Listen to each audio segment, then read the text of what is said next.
Okay, hello everybody. Welcome to Korean Atlanta Mentorship. So we're just going to continue our study of velocity banking with the emphasis on highly paid professionals, highly paid but broke professionals like doctors and nurses and lions and tigers and bears. Oh my! So before we get started, let's go ahead and ask ChatGPT this. Can you come up with a super clickbaity description of velocity banking intended for doctors?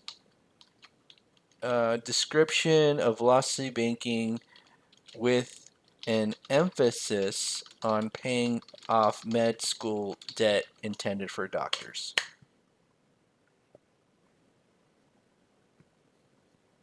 All right, let's go ahead and hear this and read it out loud. Sure. Here's a clickbaity description for velocity banking aimed at doctors looking to pay off med school debt. Doctors, are you drowning in med school debt?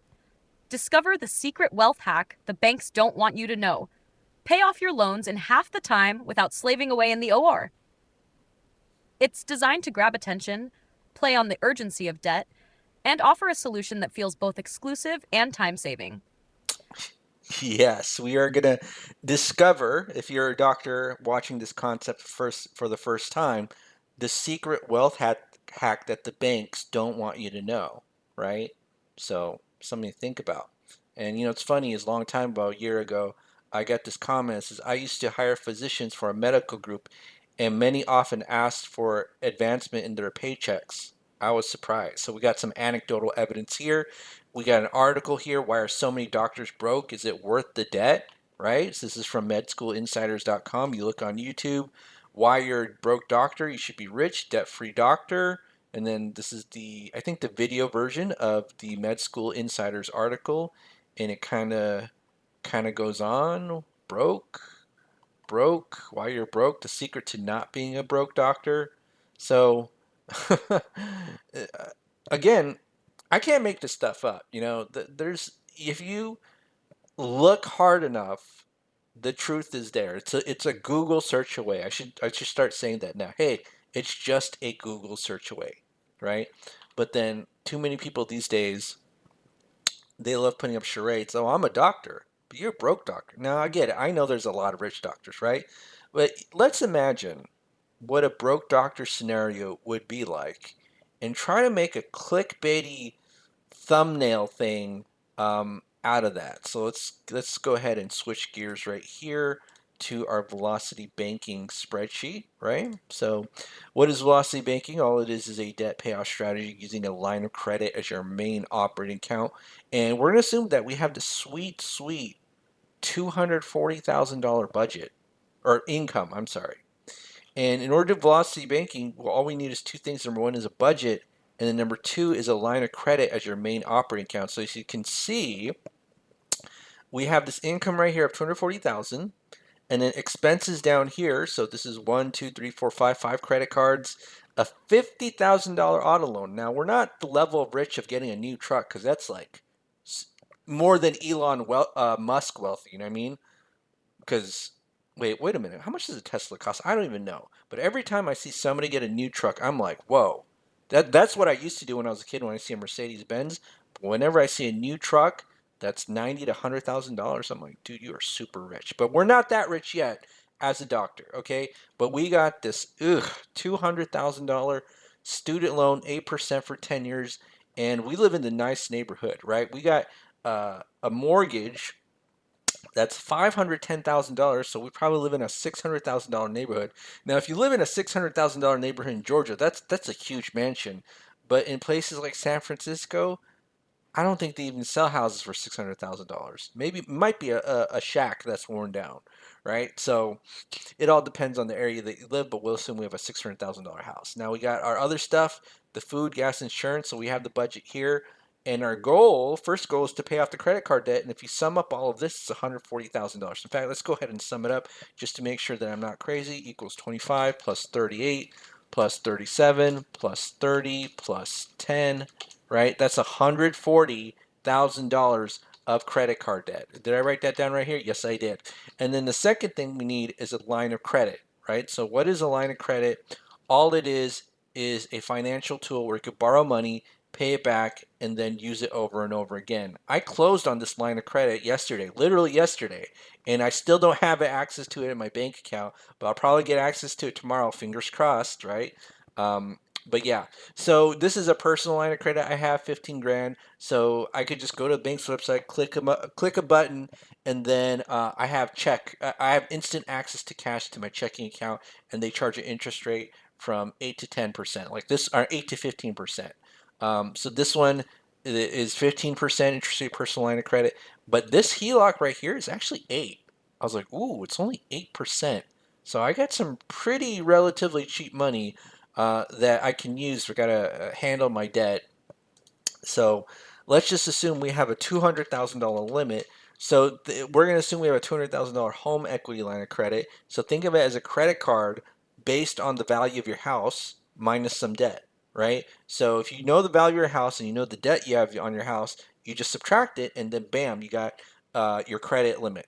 Okay, so $200,000 credit limit, and again, so let's just kind of do the velocity banking side now. So we assume two things, right? Same income. But you look at this and you look, and let me zoom in right here. Oh, where am I going? $234 of savings. And you might be freaking out. It's like, don't I need 3 to 6 months of my expenses to live and in case of emergency fund? No, no, no, no, no. We're not going to do that, right? We're going to have zero savings. Okay. This is the opposite of what you've been taught. This is kind of the opposite of velocity banking in general, having savings, right? So there's two important things we have to understand that we're trying to prevent. We're trying to prevent the segregation of income, meaning your income comes in and it's split all over the place, right? It's split between 5 credit cards, an auto loan, student loan, and mortgage. You want to see an extreme version of this? I got an extreme version where we had 22 debts, and this is a real life case study that I did a live stream on.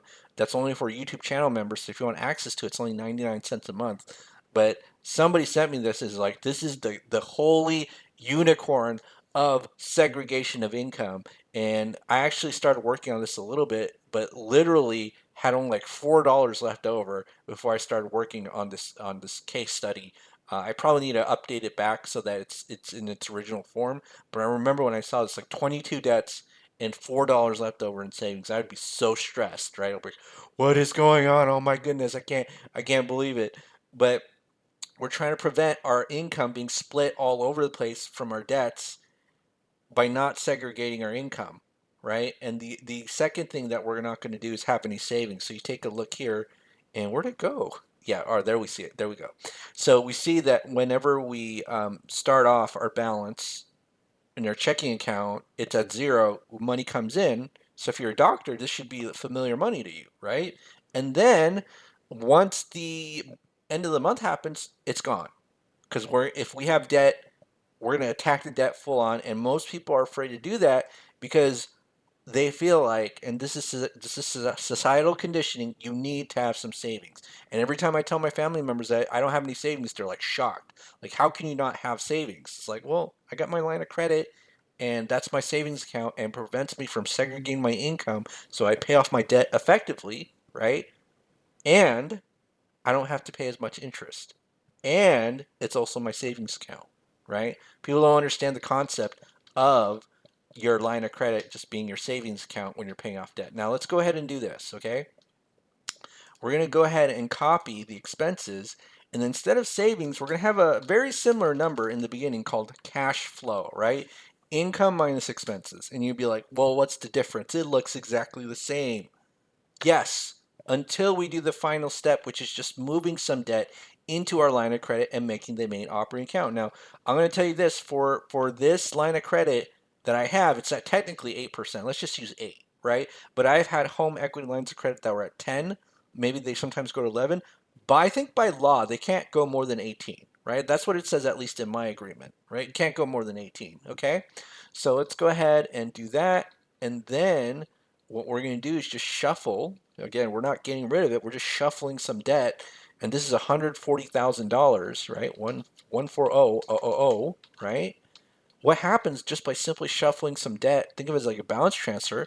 Well, these payments all go away. Zero, zero, zero, zero, zero. right? And so now, how do we go from $230? We're freaking out, and we're now we were previously relating with those broke doctor videos, and now we're like, I got this, right?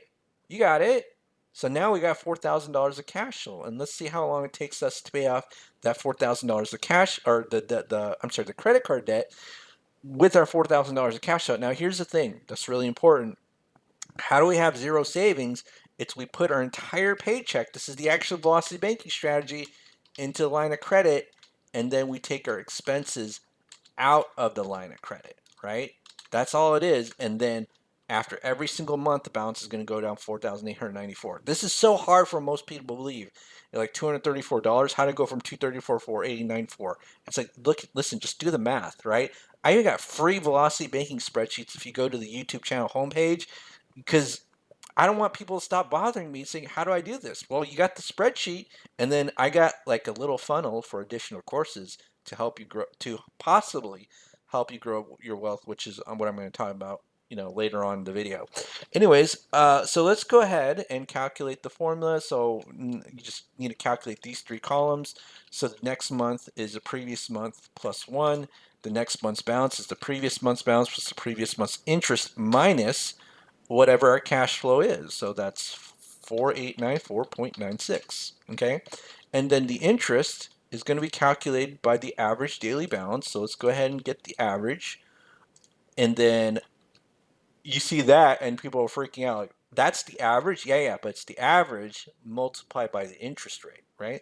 So let's multiply that point times 0.08, and then you're like, oh my goodness, I have to pay 11 grand for interest? No, no, no, no, no. The interest rate is quoted annually, but it's actually monthly interest, right? So we got to pay, for that $140,000 balance after 1 month, about $1,000 of interest, okay? So let's go ahead and just keep pounding down our debt, right? And let's go ahead and do it, especially with the credit cards, right? We start off with those first because they're the highest interest, most cash flow sucking debt, and we need to get rid of that, right? So let's go ahead and do that. And then we could see, ooh, in about 32 months, so less than 3 years, we got rid of $140,000 of debt, right? So that now looks like things are working out for us. 32 months. So let's go ahead and write that down. 32 months, 140K as our milestone. That's our first milestone here. We were freaking out because it was like, oh my goodness, I was the typical, let's say, millennial, and I had to find myself, and I spent $140,000 traveling the world and having some good times, but I paid for that, right? So, or maybe you bought a car with your credit cards and you just thought this is a smart move without paying it off quickly. Totally possible. I read an article how using plastique.com, you can buy cars with your credit cards, right? So, all right, now we got this. How many more loans? We got the auto loan, we got the student loan, and then we got the mortgage, right? I'm going to tell you something, okay? The mortgage is the most overrated type of loan when it comes to paying off debt. What do I mean by that? So, you know how, like, if you put up a YouTube thumbnail that says pay off your mortgage in 7 to 10 years, and that gets a lot of clicks, it's actually the one we want to pay off uh, the last loan we want to pay off, right? And this is something that we don't think about too much because the mortgage is tied to something emotional, which is our home, which also equates with the American dream. So people think they have to pay it off quickly, but we got to pay off other loans, debts quickly. And the one thing that we focus on is our cash flow. So let me just kind of do a quick comparison right here. So just using common sense, okay? Well, this one obviously has a higher interest rate, but if I pay this $200,000 off, I get $2,400 back in my cash flow. Whereas in order to pay this mortgage off, let's say I focus on paying off this mortgage first because I watch these velocity banking videos without consideration of something really important like the debt payoff.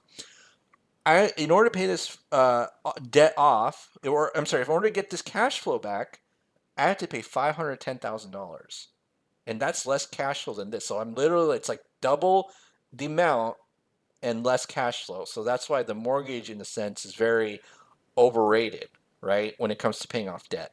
right?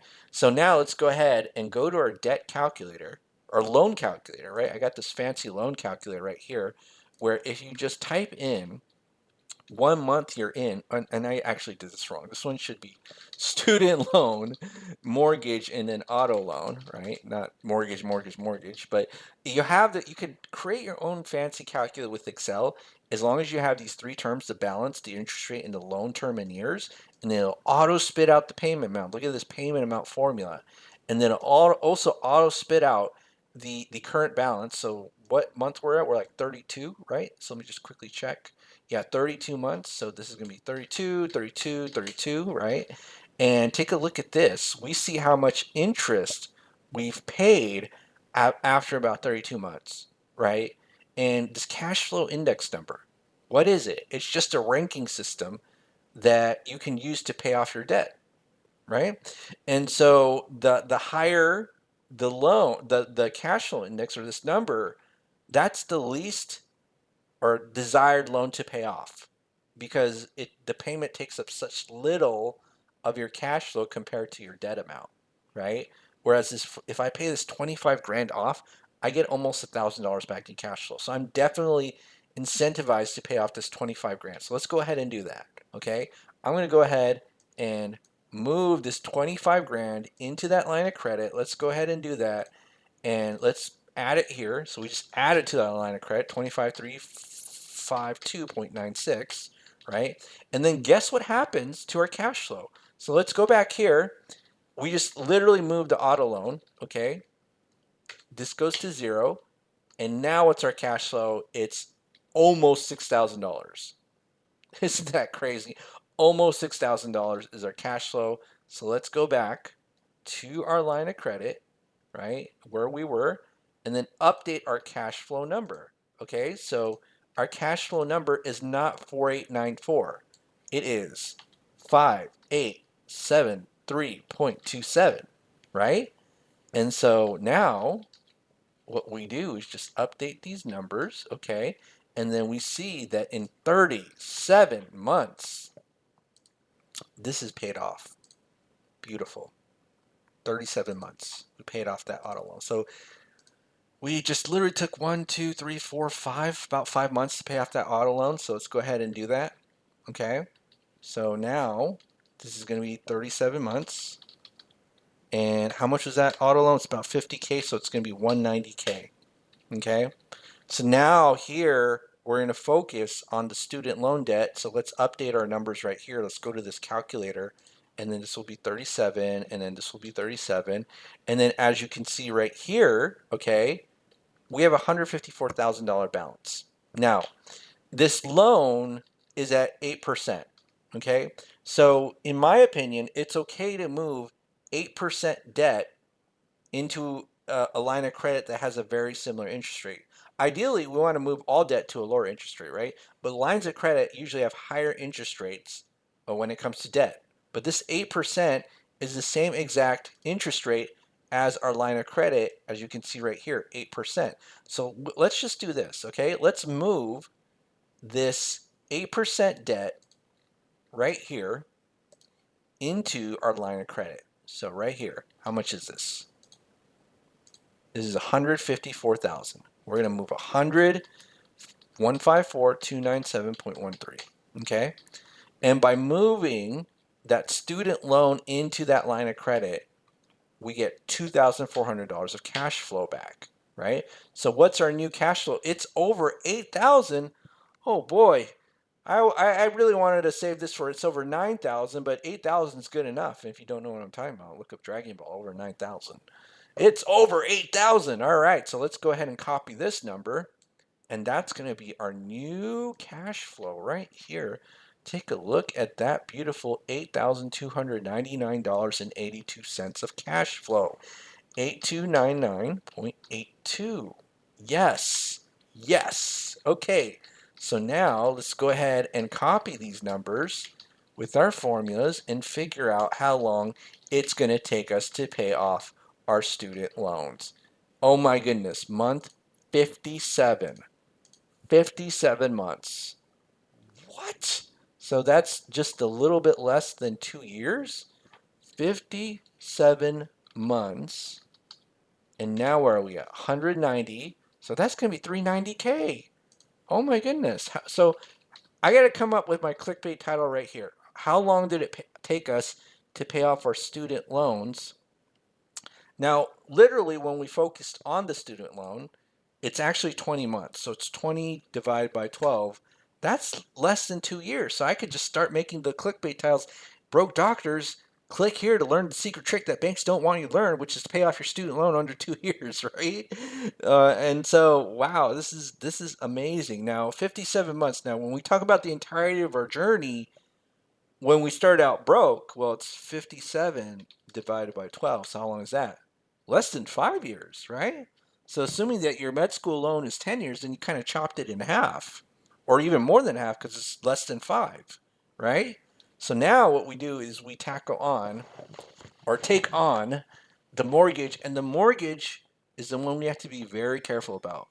Because I know if you're a doctor, you're really smart. You went all through that med school, undergrad, residency training, might have even done it in a foreign country just because it's so competitive, right? Like I have seen those Caribbean articles, or not articles, Caribbean med schools. They look legit. I know they're legit because I actually know people who went to those.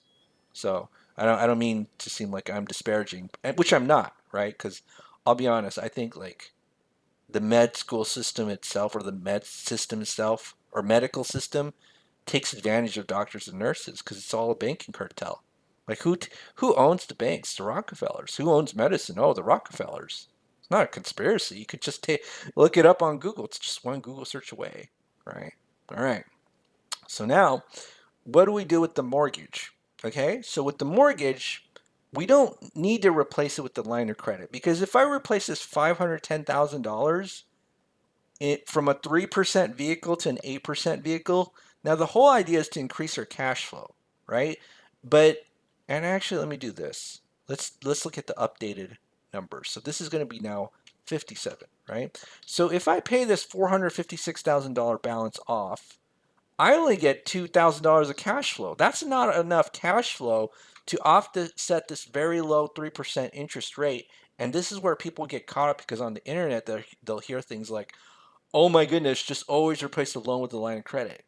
In some instances, it might work, but in the mortgage, it's almost always wrong. I've never seen an actual example where someone has a 3% or very low interest rate and replace it with the 8-9% line of credit and it worked out. And when I say it worked out, as the most optimal or desirable solution. Okay? So what we can do is this trick, the secret trick that I learned, okay? Called chunking, meaning that we move some of the principal to the line of credit and we can rapidly pay it off, right?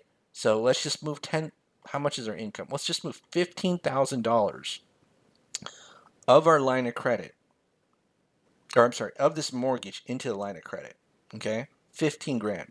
Let's see what happens, okay? So plus 15000, same cash flow because we haven't paid off the debt yet. What? It took 2 months to pay 15 grand? Are you kidding me? So we'll take a look at this. How much did we actually pay off in our mortgage after 57 months?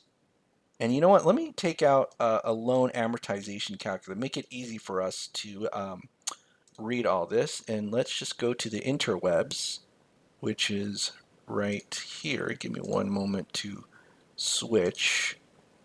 There we go. And then we'll just go to calculator.net, right? Oopsie. Calculator.net loan amortization.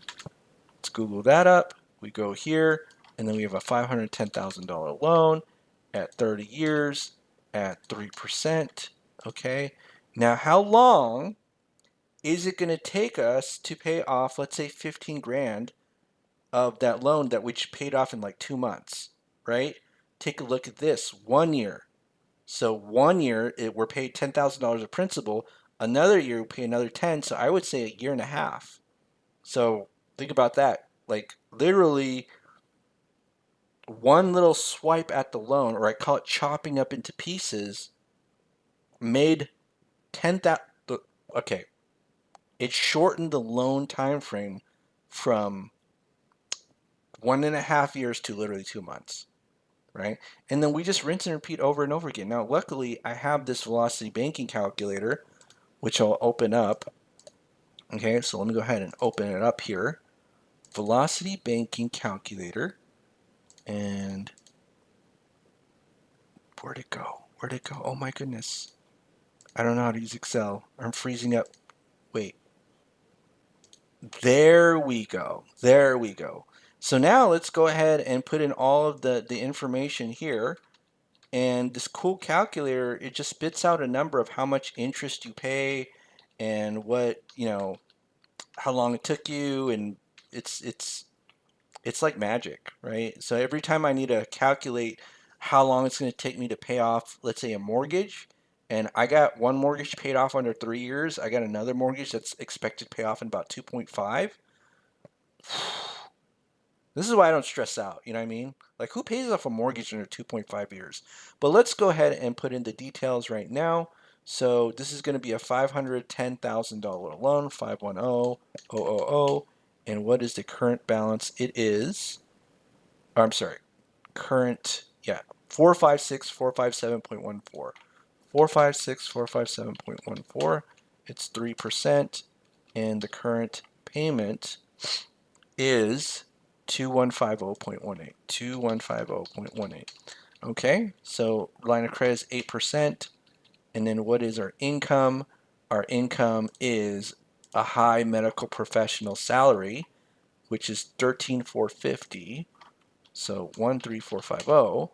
And then our living expenses, everything except for the loan we're trying to pay off, and we'll say $3,000 a month.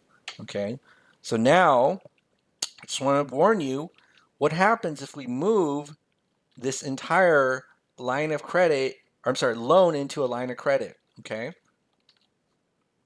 take a look at this. 4.4 years and you save $100,000, right? And so you might be really impressed, like, whoa, how'd that loan pay off so quickly? And look how much interest I saved.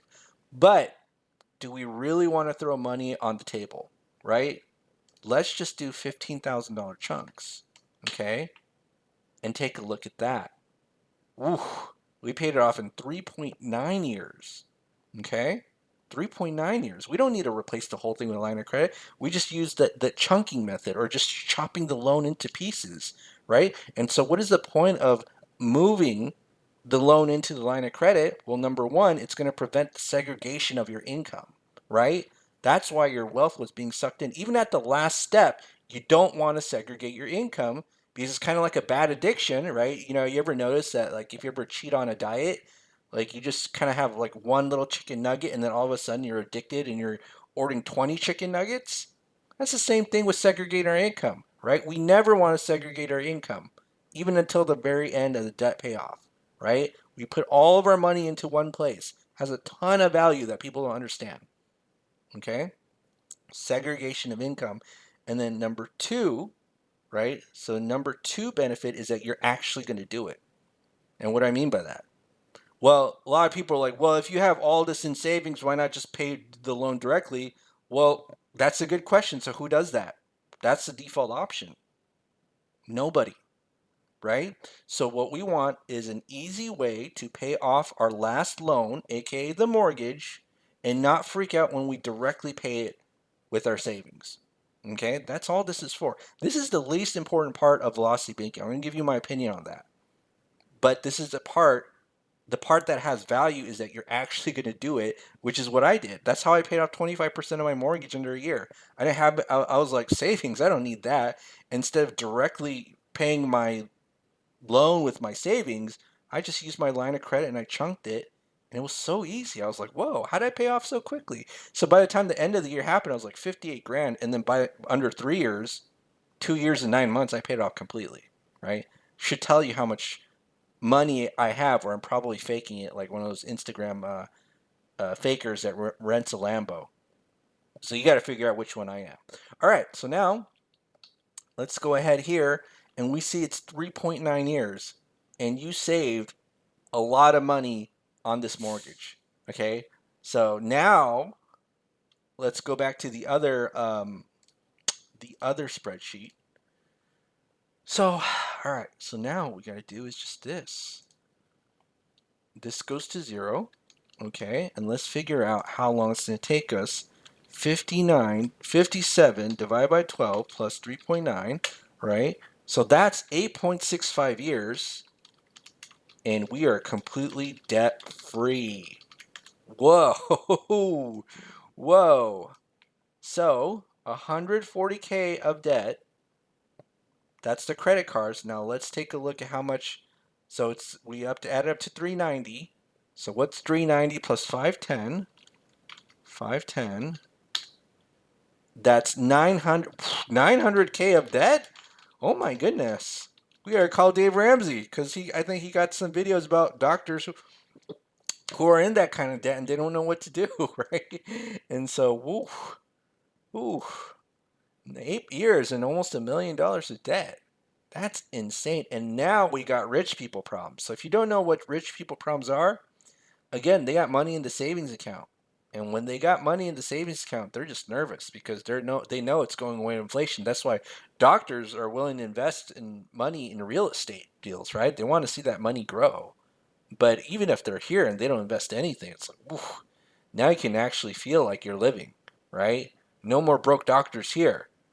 And that's the thing too. I probably, if I really wanted to make the most money off of this channel, I really should have just geared this channel to like velocity banking uh for medical professionals, like the medicine for your financial ills or something stupid like that, right? Well, I don't know if it's that stupid if you're broke and you're making all this money and you only have $234 left over. Hey, maybe you might be a medical professional, a doctor, and be seeing this for the first time and thinking, what the F? I know this happened to a nurse that I've been teaching this concept to.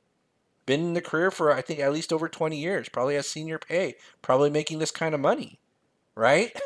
So it's mind blowing how during medical training for 4 years of undergrad, 4 years of med school, 4 years of residency, they don't teach you anything about your finances. It's like a farm. Have you ever heard like the what's it called in like those bad schools, like school to prison pipeline? Well, it's the same thing with doctors. Instead of like school to prison, you're going to school to debtors pipeline, right? Isn't that sad? Isn't that sad? That's why they tell you bankers control the world. Because once you got that medical school debt, you don't have you're kind of stuck in golden handcuffs, right? Okay, well, enough of me ranting about whatever it is I'm ranting. I'm going to try to come up with a clickbait title after this recording, but we'll see if I come up with a good one about doctors being in debt, med school debt. All right, well, have a great day, everybody, and we'll speak next time.